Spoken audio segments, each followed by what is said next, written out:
What's good, Atlanta? This is the Blog and Dirty podcast, where Dirty Bird is the word if you haven't heard. I'm your host, John Buhler, lead writer, fansided.com. Yeah, we're coming to you a little bit later in the week on a Friday, late afternoon. Had some business I had to take care of in the middle of the week. Been pretty chaotic last few days for me, but that's what happens when you put a lot on your table. But there's a lot of stuff on the horizon here for our beloved Atlanta Falcons. NFL free agency starts in earnest next week. I would venture to guess that we will probably start seeing some major action with the Atlanta Falcons this weekend. So far, we've seen long snapper Liam McCullough get extended to a 4-year deal. We are also probably on the precipice of seeing other guys get cut because the Falcons are still one of the handful of teams in the red with regards to the salary cap. I know that the salary cap has increased, probably about 20 million more from a year ago, maybe a little bit higher than even expected. But again, all 32 franchises have to be under the cap before the start of the year. So we may see players we really love be released. We may see guys we don't like no longer be part of this team. But I hope that the Falcons acquire enough space to at least be a participant in free agency. I'm not asking for them to be an active participant. I'm just asking for them to not sit on the sidelines because this is go time, baby. This is the year where the Falcons, they got to make the playoffs.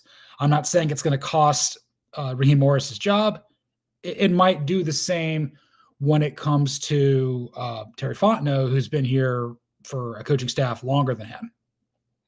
But yeah, I've got a very exciting show here for you guys today. Try to get in and out here relatively quickly on a Friday. But we're going to start here with some further calibration to a roster. God, I love saying that. Always reminds me of Mike Smith. Reminds me of the good times of Atlanta Falcons fandom, probably the best era that we did not appreciate enough. But the big thing here today on a Friday, pivoted on the fly to the lead topic for this show. Trey Hendrickson, the all-pro pass rusher for the Cincinnati Bengals, has requested a trade, and the Bengals are going to grant him that. He saw what the new regime is doing. You know, they moved on from Lou Anarumo as defensive coordinator. They brought back Al Golden from the Notre Dame Fighting Irish to be his successor. And the Bengals are still doing weird stuff. Hendrickson's coming off his best year as a pro.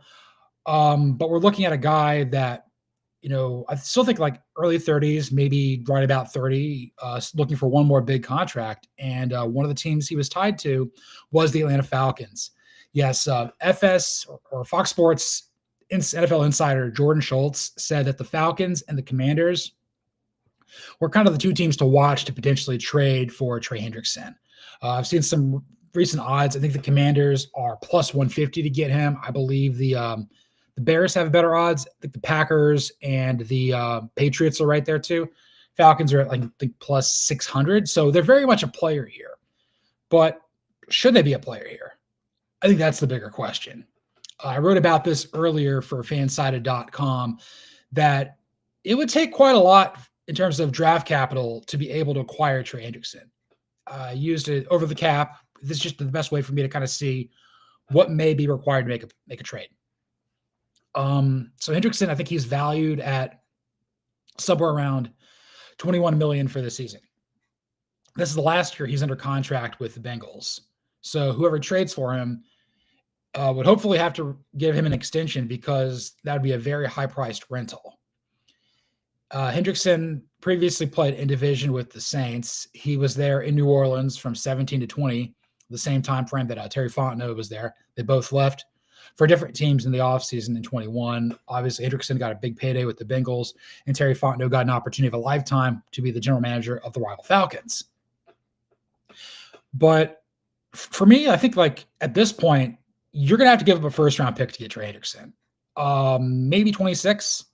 Honestly, why not give up the number 15 overall pick? We don't really know what we're doing in terms of drafting defensive ends. The best defensive end I can recall in recent memory we've had was John Abraham, and he came over from the Jets. Although you kind of hit like 1 year with Vic Beasley, that was because Dwight Freeney was giving him all the answers on the test. Again, like Hendrickson's a guy that plays with a chip on his shoulder, under-recruited out of Orlando, played his college football at Florida Atlantic. really turned heads there, I believe, at the Senior Bowl. And he said he was very appreciative of his time in Cincinnati, but like he thinks he doesn't like the direction the Bengals are going in. I feel so bad for Joe Burrow. I just feel like the Brown family just is once again just absolutely thumbscrewing it. Like, you have Joe Burrow. Like, don't be stupid. Like, figure it out. Like, do whatever you can to keep guys like Trey Hendrickson, T. Higgins, Jamar Chase on your team, and don't let people like Jesse Bates III come to the Falcons. Like, but I think that also leads me to think that that might be another reason why the Falcons could be a player for Hendrickson. You have to remember, even though that they hired Jeff Ulbrich to be the new defensive coordinator to replace Jimmy Lake, one of the guys who was up for it was Bengals defensive coordinator at the time, Lou Anarumo, now with the Colts. I wonder if the Colts would potentially trade for him, but like their issues on defense lie more in the secondary than in the front seven. So, plus the Colts, I feel, have more uncertainty at quarterback. They're entering year 3 with Anthony Richardson. They still don't know if he can play. I think at this point, you just got to get rid of Chris Ballard, but Jim Irsay is enabling him, and this is the Blogging Dirty Podcast. So I would say that Washington has so much working for it to potentially trade for somebody like Hendrickson or Myles Garrett. I think if they get Myles Garrett, that would change the paradigm because the Eagles are kind of in on him. But again, with the Max Crosby deal, the mega extension he got from the Raiders, apparently he's interested and he wants to be part of the new regime under Pete Carroll, even though I don't think the Raiders are going to be looking to draft someone at quarterback at number 6. Maybe they are going to go after someone like Ashton Jeanty at running back, or maybe Ted McMillan there at wide receiver. But with the Raiders resetting the elite edge rusher market, that makes the price for Hendrickson, Garrett, and TJ Watt of the Steelers go up considerably. All those guys are either, requesting a trade, or in Watt's case, like he's playing the final year of his contract. We've seen him kind of sort of hold out before with the Steelers. But I guess the other thing that really intrigues me about this and why I would say you would go for it, and I'll talk about what the compensation might be in a second. The reason you go for a guy like Hendrickson is because, his first year there, the Bengals went to the Super Bowl. His second year there, they went to the AFC Championship. His final year with the Saints, they made the playoffs. I think that was Drew Brees' last year. So the Saints were still a playoff viable team there. I think they won the division in 18, 19, 20. I think they even won in 17. So he's basically, up until very recently, his last years with the Bengals, been on a playoff team throughout his entire career. Like since 17, the Falcons were in the playoffs once. They've won one playoff game, which was on the road at the Rams. They nearly beat the Eagles at home, but thanks a lot for Fourth and Sark, Steve Sarkisian. Anywho, Garrett's never really been part of a great team in Cleveland. I think they've won a playoff game, maybe 2 in his career there. They made it twice. TJ Watt's never won a playoff game with the Steelers. And obviously, Max Crosby, we know what the Raiders are all about. Maybe they made the playoffs a couple of times, but haven't won a game yet. So I think Hendrickson, for whatever reason, just seems to be a catalyst for good on defense. And I guess before I get to the compensation part, I'll throw this in the ring.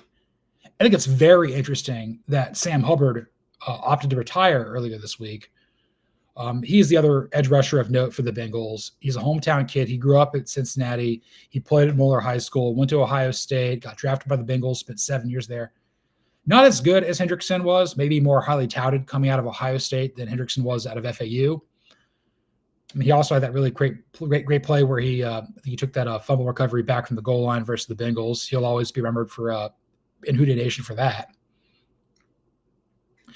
But maybe he saw the writing on the wall. I'm like, oh, this is going to hit the fan.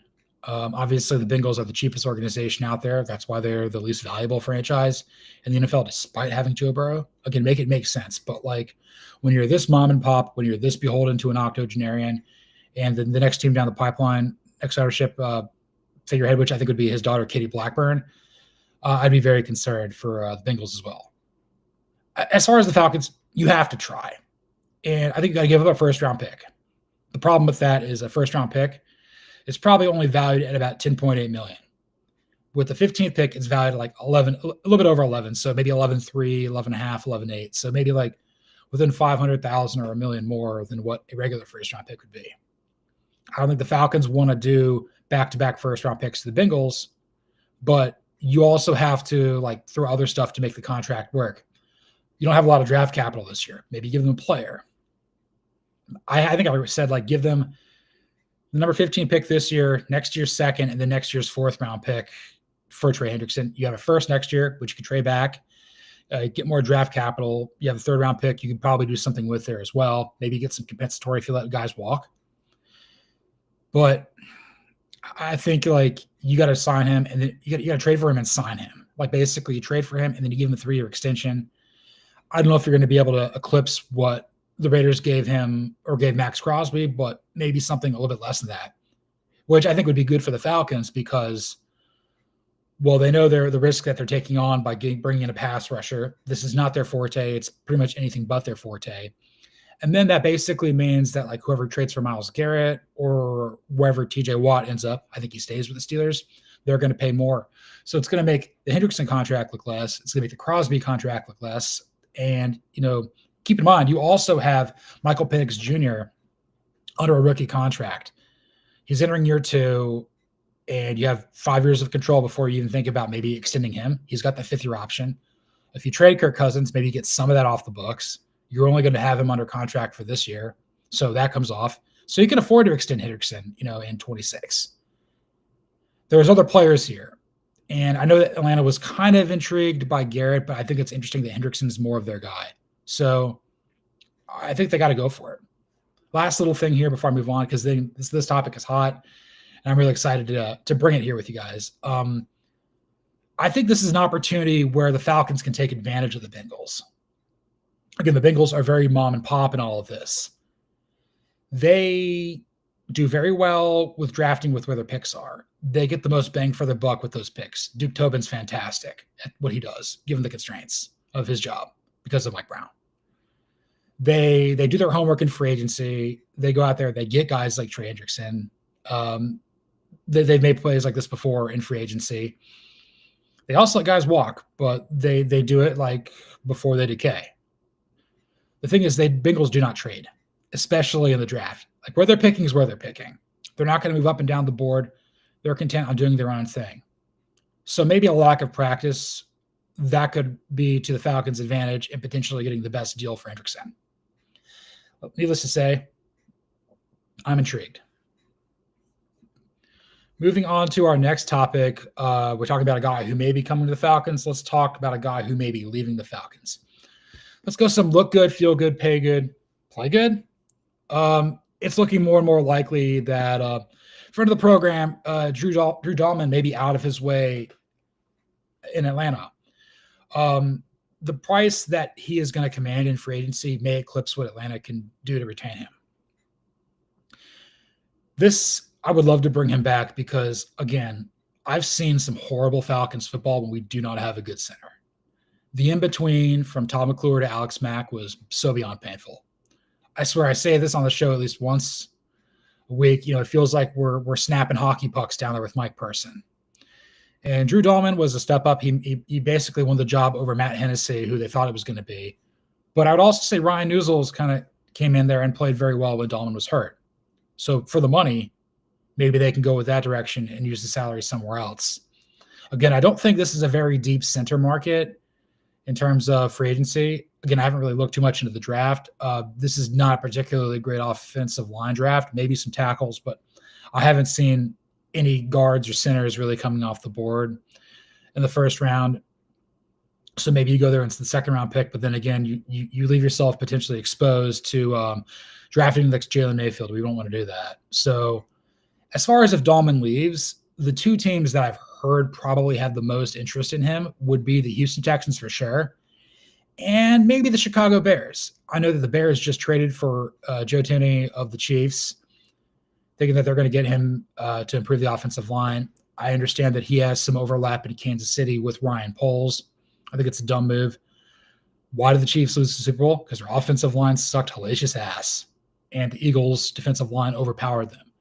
I think Tinney's on the back nine for sure. I kind of felt like this is what happened with Mitchell Schwartz there in 2020 with the Super Bowl versus the Buccaneers, where just Shaquille Barrett and them just wreaked havoc. Like Milton Williams and the defensive line there for the Eagles just had whatever they wanted and then some against Patrick Mahomes. That's why I think Houston's the play.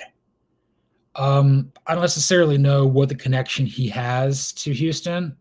I mean, other than I guess TJ Yates has played for both teams and is on the Falcons staff, and he's like the quarterback's coach, whatever. It doesn't matter at this point.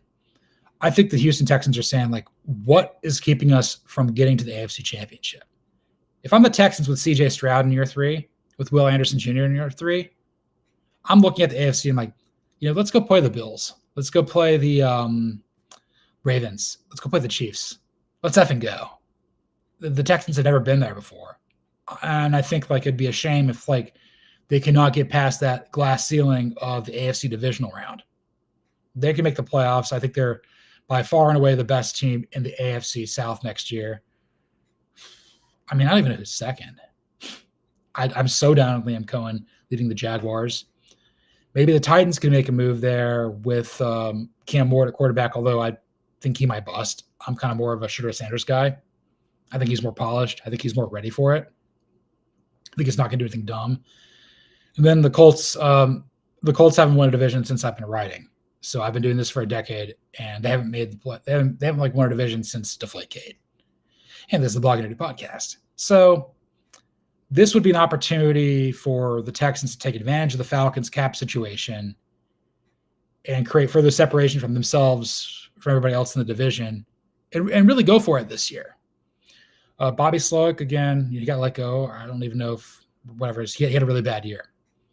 But this is I still trust D'Amico Ryans, and I think this could be good for Houston. I mean, I'm kind of basically on the point with Drew Dalman where, like, I think he's gone.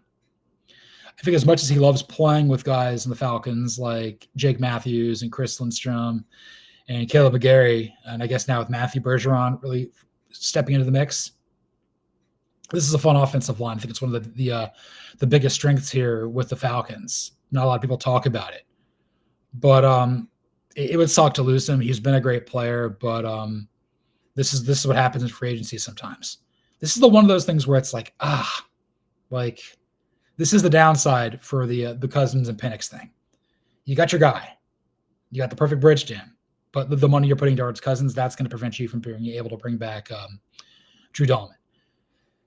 But I think the thing that really bothers me about it is I've been critical of Terry Fontenot and not necessarily getting the value he needs in the middle rounds. I feel like every first round pick he's made, for the most part, it's worked out. I mean, Kyle Pitts, that's neither here nor there, but like Drake London's a stud, Bijan Robinson's a star, and we know what Michael Penix Jr. is. But I know like the Richie Grants, the Troy Andersons, the Jalen Mayfields of it all, like that doesn't land well with me. But Drew Dalman, like that was a 4th round pick out of Stanford. Tyler Algier, 5th round pick out of BYU. DeMarco Hellams, who didn't play last year, showed signs of promise there. At the end of his rookie year out of Alabama, 7th round pick. But I think it's important to see what Ruke Horoho does. I'm never going to be able to say his name. Braylon Trice, maybe Brandon Dorless, JD Bertrand, Casey Washington, other guys from this past draft class for the Falcons. But I'll just say this, like when you hit on a guy in the 2nd to 5th round, if you will, and he leaves in free agency, like you kind of wonder, like, is it a good idea to let him go, or should you pay him what he should get? Because like those picks, like that helps you contend. Those are the gems. You worked hard. You got that pick right. But again, then you potentially leave yourself exposed like the Cowboys do, where they draft well for the most part. They overpay for their players, and then they're stuck in mediocrity. Like they're essentially the Houston Texans of the NFC in Texas. So if the Falcons do let Drew Dalman walk, I hope they have a backup plan, because otherwise you're doing yourself a disservice and this fan base a disservice to go for the playoffs and to surround Michael Penix Jr. with the best players and talent possible. Maybe Ryan Newsle's the guy. If he is, that's great. But let's be all in. Let's get some clarity here in the next coming few days. And I think we might. I'll probably have some more information on Dalman and stuff come Wednesday. I think that's when the free agency starts. I think there's going to be more action going on this weekend, so keep an eye on that. Moving on to our next topic here. This is going to be more about the NFL Combine and everything. We're going to be coming to you guys from the highest perch in Flowery Branch. Yes, the Atlanta Falcons notoriously only sit defensive coaches and only interview defensive players at the Scouting Combine in Indianapolis. So was this a good thing? I go back and forth on this. I kind of feel like it's the counter to what Brian Schottenheimer is doing in Dallas since taking over. Brian Schottenheimer was the offensive coordinator under Mike McCarthy. He's the son of Marty Schottenheimer, the architect of Marty Ball, run, pass, punt. A very conservative, ground-centric offensive approach to winning games. Possess the football, play great defense, don't give the other team many opportunities to score. It works, but it's not. Maybe it's outdated in this day and age of modern football. But he's like, because Schottenheimer hails from, it's his dad, and he's also ran the ball pretty well effectively, with the Jets, with the Cowboys at times, and certainly with the Seahawks on Pete Carroll's staff. But he's like, okay, I feel like he's overemphasizing the importance of the running game. And I think when you do that, you maybe miss an opportunity at getting a Tyler Warren at tight end or a Emeka Egbuka. What if Ted McMillan falls to at 12? I feel like maybe there's an offensive player that could have worked here for the Falcons. I feel like you're pretty much good, but what if Emeka Egbuka is perfect for this team? What if you think Tyler Warren's a better fit for this offense at tight end than Kyle Pitts? You've denied yourself that opportunity. And again, I don't really recall who the Falcons have for their top 30 visits, what have you. But if they're focusing entirely on defensive personnel, this leads me to believe one of two things. One, they feel really good about where they are at on offense. And two, I don't think they're going to be trading back in this draft. I think they're more inclined to be trading forward because they've only got 5 picks. I think it's a bad look if you only use 3 picks in the draft. But if you need to move some stuff to get 4 picks, or you trade some compensation to get Trey Hendrickson, you basically narrow your focus, and you probably maybe do a deeper dive into every position group. You know what guys are going to fit your scheme better. You know exactly what type of player, what kind of nuances he's going to provide to your team at each role. The Falcons could get a linebacker. The Falcons could get a defensive lineman. They could get an edge rusher. They could get a defensive back. I think that's all within play within the first 2 picks for them. It matters who they end up getting with those picks, maybe even what order in terms of value. If Will Johnson of Michigan, the cornerback, falls to the Falcons at 15, or Malachi Starks, maybe go in that direction. If there's a player that you love, that if you can't get Trey Hendrickson, let's say he goes to the Commanders, you then hone in on okay, let's get Mykel Williams, let's get Jalen Walker, or let's get James Pierce, let's get Mike Green, let's go get Shamar Stewart, let's go get somebody. Then you've honed in on what you need to do. So I think it's a really gutsy call by Raheem Morris, Terry Fontenot, and the rest of the Falcons coaching and front office staff.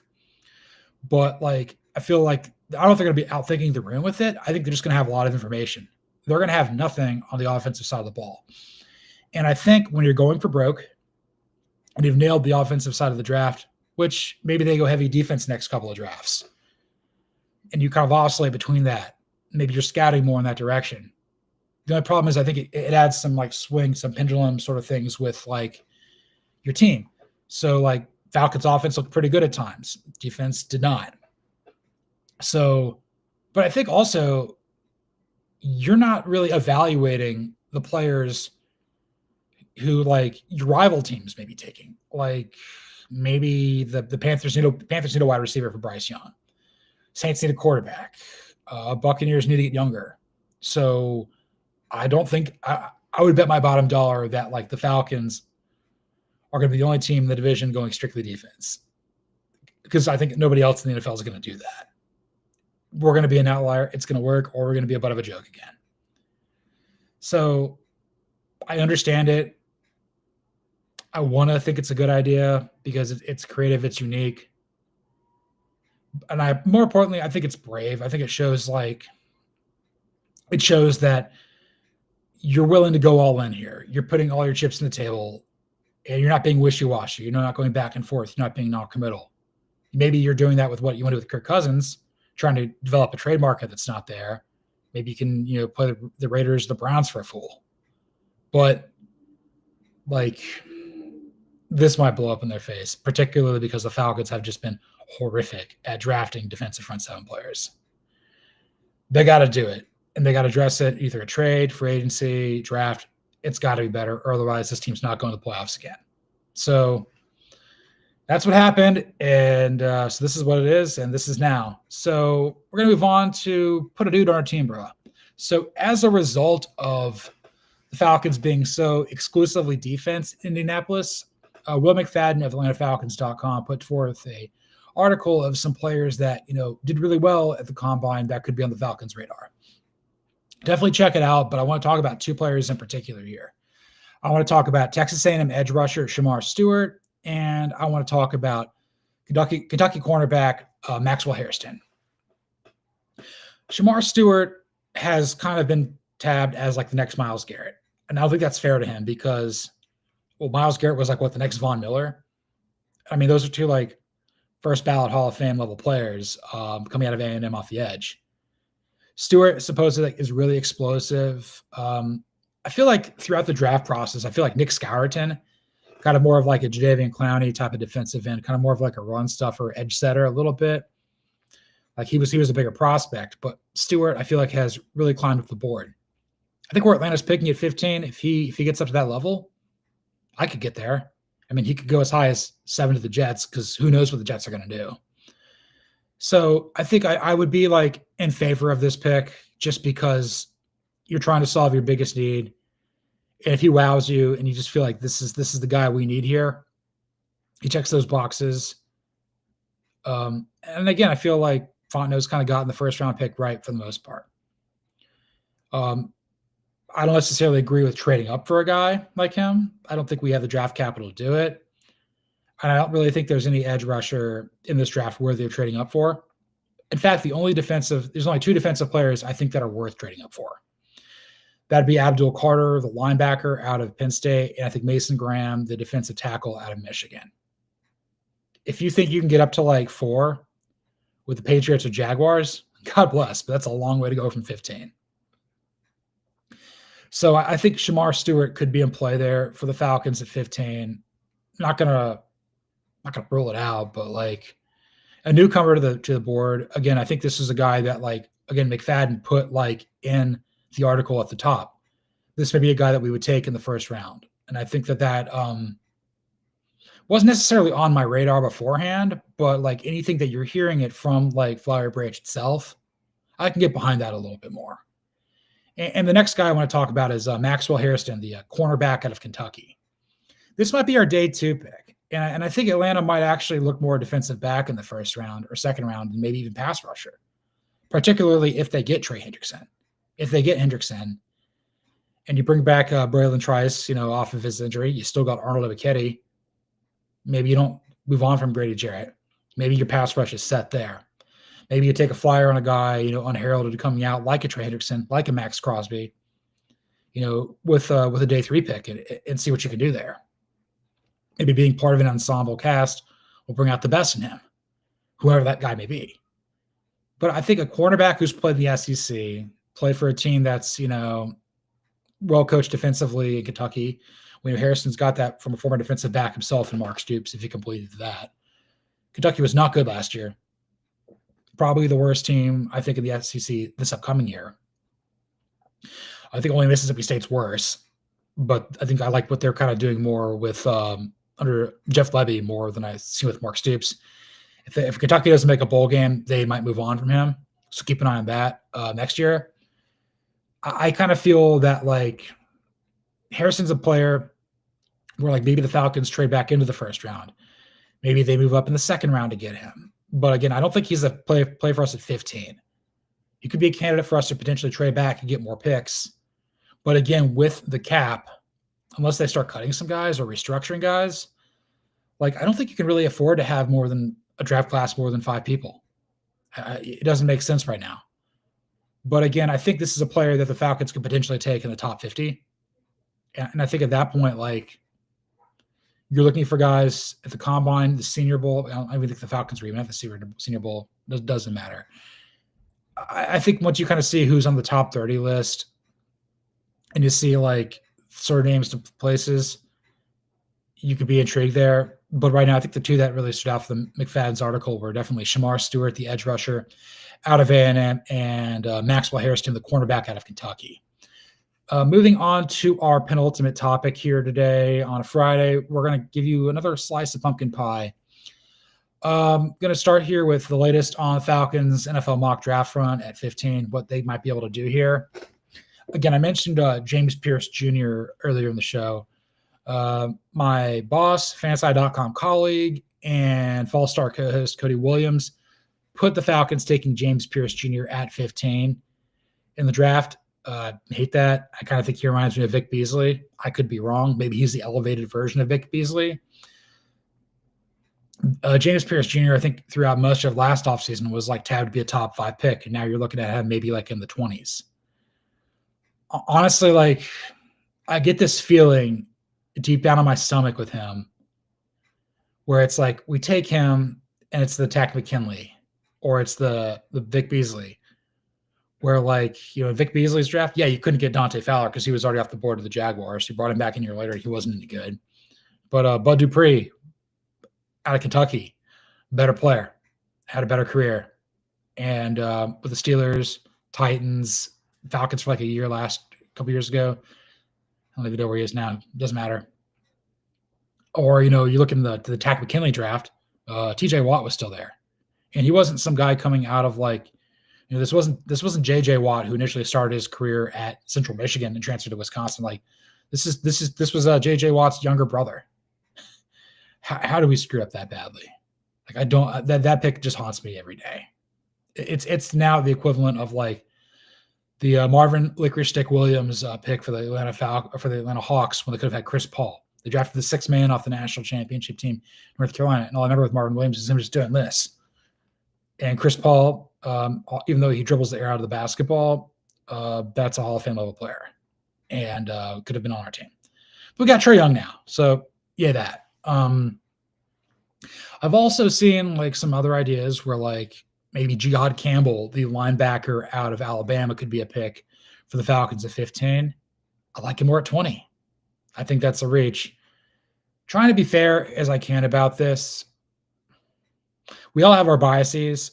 I think anytime you draft a linebacker out of Alabama, you're getting a guy there's not a lot of tread left on the tires. It may be different now under Kalen DeBoer, but under Nick Saban, he beats the hell out of those guys.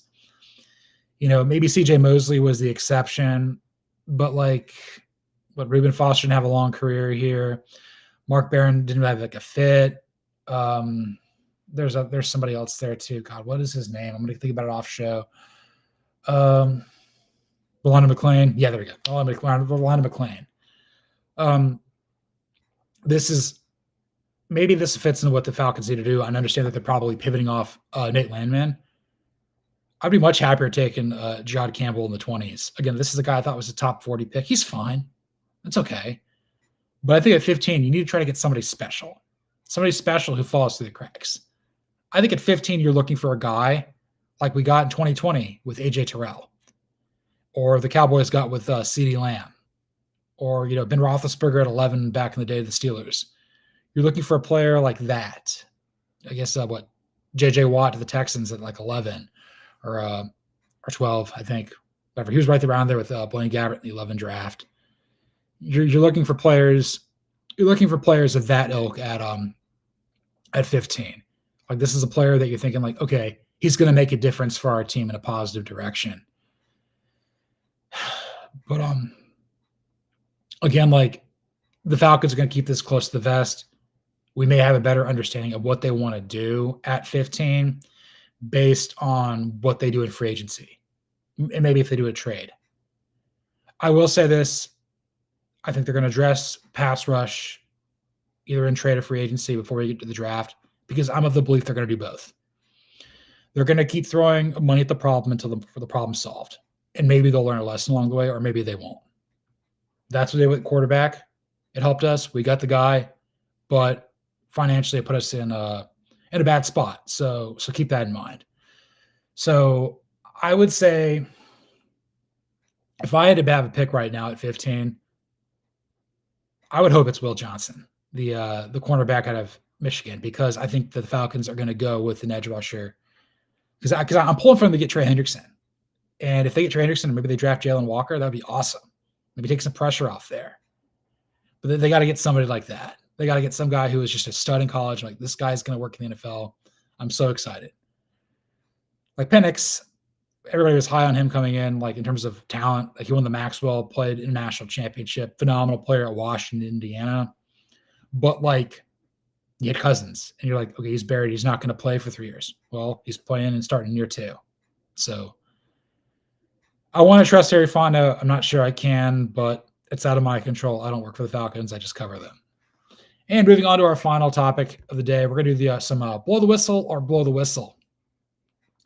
Should the Atlanta Falcons consider trading back from number 15 in the 2025 NFL Draft? I'm going to blow the whistle.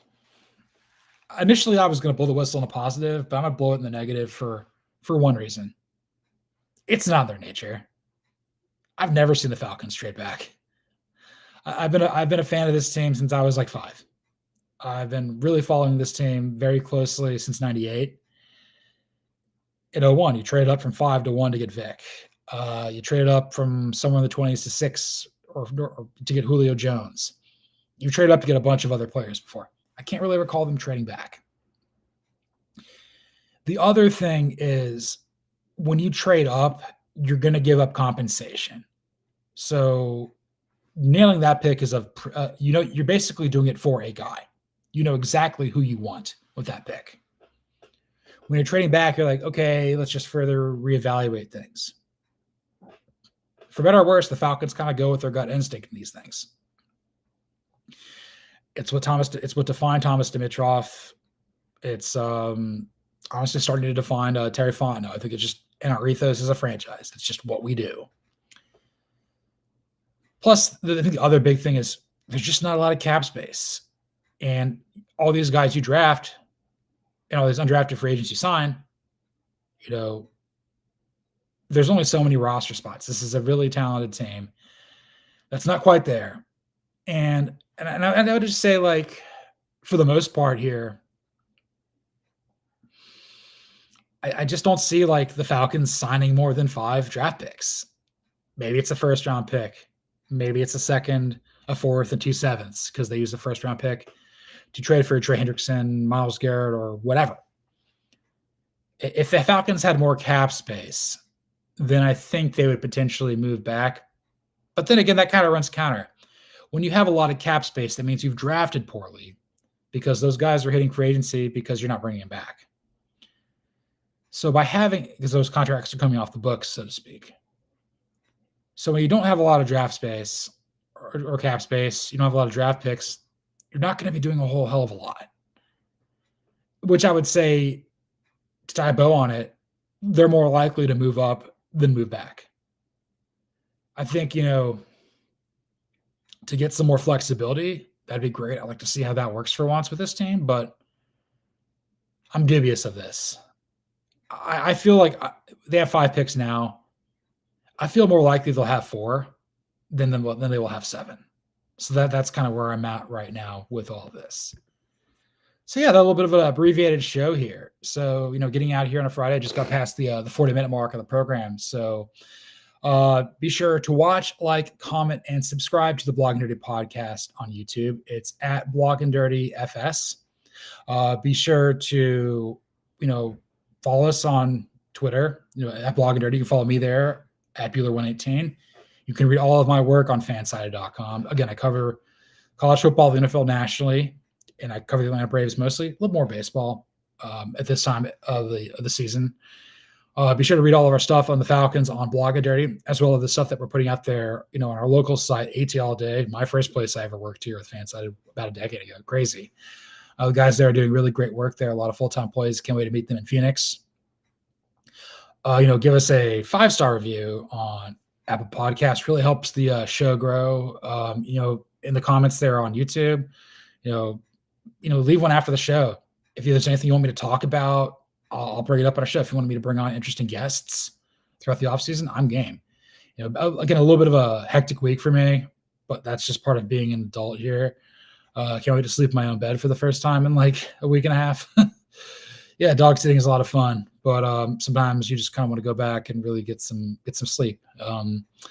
So yeah, that's kind of where we're at here with the end of the show here. Again, I would have liked to have been here on Wednesday. It didn't work out, but I plan to be here next Wednesday. But I think the best part is like there will be some news to talk about. I won't have to be, pulling a rabbit out of my hat or out of my head like Jason Witten.